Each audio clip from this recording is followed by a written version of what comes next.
अस्सलाम वालेकुम। आज हम बात करेंगे सिर्फ़ तुम के 45 एपिसोड के बारे में। तो वीडियो शुरू करने से पहले हमारे चैनल को सब्सक्राइब कर लीजिए अगर अभी तक आपने नहीं किया, ताकि हमारी हर न्यू वीडियो आप तक पहुंच सके। यहाँ पर सारा हन्नान से बात कर रही होती है और वो उसे कहती है कि क्या टेंशन है, कोई बात है। तभी हन्नान उसे बताता है, कहता है कि मैं तो हार गया हूँ, मेरे तो कुछ समझ में नहीं आ रही कि मैं क्या करूँ।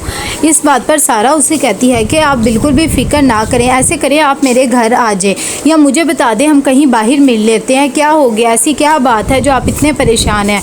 तो वो कहता है कि मैं अबीर की वजह से बहुत परेशान हूँ, वो मेरे साथ नहीं रहना चाहती, मैंने सोच लिया कि मैं उसे डिवोर्स दे दूँगा।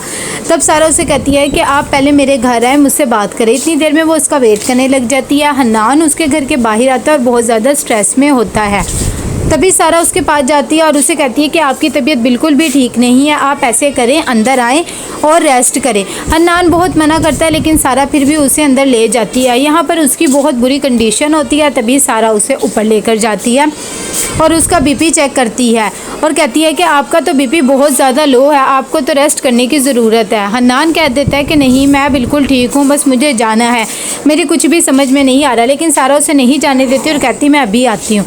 यहाँ पर हमजा बहुत ज़्यादा खुश होता है। तभी वो सारा को कॉल करता है और उसे कहता है कि क्या हाल है, जो मैंने आपको काम कहा था आपने वो किया है कि नहीं, आपको तो चाहिए आप हन्नान के साथ साथ रहें। तभी सारा उसे कहती है कि मैं तो फ़िलहाल अपने घर हूँ, लेकिन मेरी एक बात समझ में नहीं आ रही कि आप ये सब कुछ क्यों करवा रहे हैं। तो हमजा उसे बताता है क्योंकि जैसे आप मोहब्बत करती हैं हन्नान से, ऐसे ही अबीर मेरी पहली और आखिरी मोहब्बत है। सिर्फ इस वजह से मैं चाहता हूँ कि वो मेरे पास वापस आ जाए। तभी सारा उसे बातों बातों में बता देती है कि हन्नान अबीर को डिवोर्स देने वाला है, उसने तो पेपर्स भी रेडी कर ली हैं। इतनी देर में वो कहती है कि अच्छा मैं बाद में बात करूँगी। जब हमजा को ये बात पता लगती है तो वो बहुत ज़्यादा खुश हो जाता है और कहता है कि अभी मैं अबीर को बताता हूँ। यहाँ पर हन्नान बहुत ज़्यादा परेशान होता है और वो उसे कहता है कि मैं घर जाना चाहता हूँ, मैं बस कुछ देर ही अकेला रहना चाहता था। तभी सारा उसे कहती है कि आपकी तबीयत बिल्कुल ठीक नहीं है, आपने तो जूस भी नहीं पिया, ऐसे करें आप जूस पिएं और थोड़ा सा रेस्ट करें।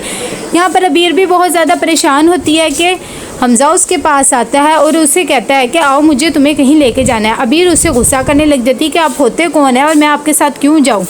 तभी हमजा कहता है कि मैं तो आपको आपके हन्नान के पास लेके जा रहा था कि वो इस वक्त सारा के घर क्या कर रहा है, ताकि आप अपनी आंखों से देख लें। जैसे ही अबीर ये बात सुनती है तो वो कहती है कि आप झूठ बोल रहे हैं, हन्नान उसके घर नहीं जाएंगे।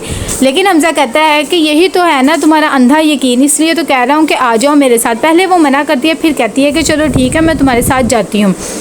यहाँ पर जैसे ही हन्नान जाने के लिए तैयार होता है तो उसको चक्कर आने लग जाते हैं। सारा उसे सहारा दे रही होती है कि इतनी देर में वहाँ पर अबीर भी आ जाती है और वो सारा का हाथ पकड़े हुए देख लेती है हन्नान को। उसे बहुत ज़्यादा गुस्सा भी आता है।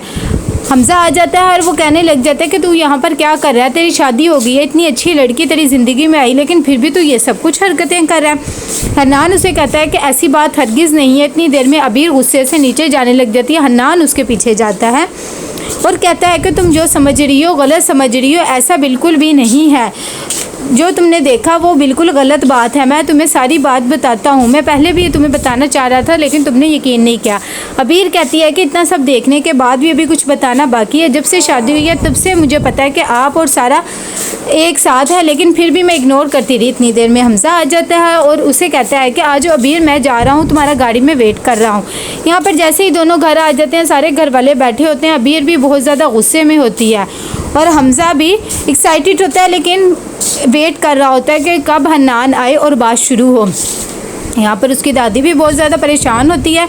इतनी देर में हन्नान आ जाते तो हमजा शुरू हो जाता है कि आ गए हो सारा के घर से, उसके घर में क्या कर रहे थे, उससे छुप के क्यों मिलते हो। तभी हन्नान कहता है कि ऐसी बात बिल्कुल भी नहीं है, दांदो ये झूठ बोल रहा है।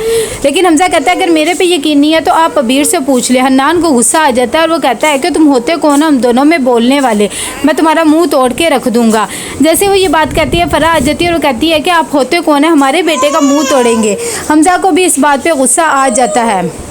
दोनों में बहुत ज़्यादा लड़ाई हो जाती है। तभी हन्नान के अब्बू कहते हैं कि आओ मुझे तुमसे एक ज़रूरी बात करनी है, और वह जाके ड्राइंग रूम में बैठ जाते हैं, जहाँ पर उसकी अम्मी और दादो और हन्नान तीनों आ जाते हैं।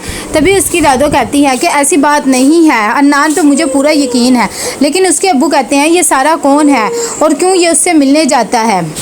उसकी दादो कहती हैं कि हमजा झूठ बोल रहा है। तभी उसकी अम्मी कहती है ये सारा वही तो नहीं जो तुम्हारी बर्थडे पे भी आई थी। तो उसके अब्बू कहते हैं ये है कौन। तो हन्नान बताता है कि ये मेरी यूनिवर्सिटी में मेरे साथ पढ़ती थी। तो उसके अब्बू कहते हैं यूनिवर्सिटी छोड़े तुम्हें एक ज़माना हो गया, ये अब तुम्हारे साथ क्यों है। तो उसकी दादो आगे से कह देती हैं कि क्या यूनिवर्सिटी के पुराने दोस्त नहीं आते। तो उसके अब्बू कहते हैं आज तक तो कोई और नहीं आया, तो यही क्यों आती है। उसकी दादो कहती बस कर दो, मुझे यकीन है।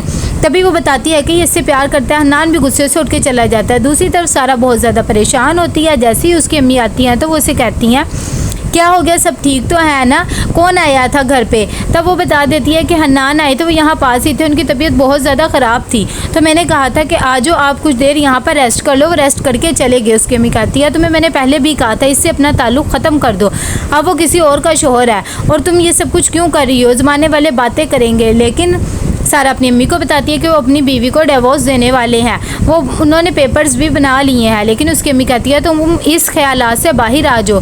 दूसरी तरफ फराज आते हैं हमज़ा के पास और हमज़ा कहता है कि अब मैंने क्या कर दिया। तभी फराज कहता है कि तुम्हें तो जैसे पता ही नहीं है, मैं आंखें खोल के रहता हूँ तुम जो कुछ कर रहे हो, और शर्म करो और बाज आ जाओ, वो तुम्हारे भाई की अब बीवी है। तभी वो ये कह के चला जाता है। तो हमज़ा अपनी अम्मी से कहता है कि आपने ही ज़रूर पापा को कुछ ना कुछ बताया होगा। लेकिन फ़रा कहती है कि मुझे क्या ज़रूरत पड़ी है मैं किसी से कुछ भी बताऊँ, लेकिन तुम बताओ तुम ये सब कुछ क्या कर रहे हो और क्या ये सब कुछ सच है, तुम वाकई अबीर से। तो वो कह देता है कि हाँ मैं अबीर से ही शादी करूँगा, और अगर ये बात पता लगती भी है तो लग जाए। तो कैसा लगा आपको ये एपिसोड, लाइक कमेंट शेयर करके लाजमी बताइएगा। अल्लाह हाफिज़।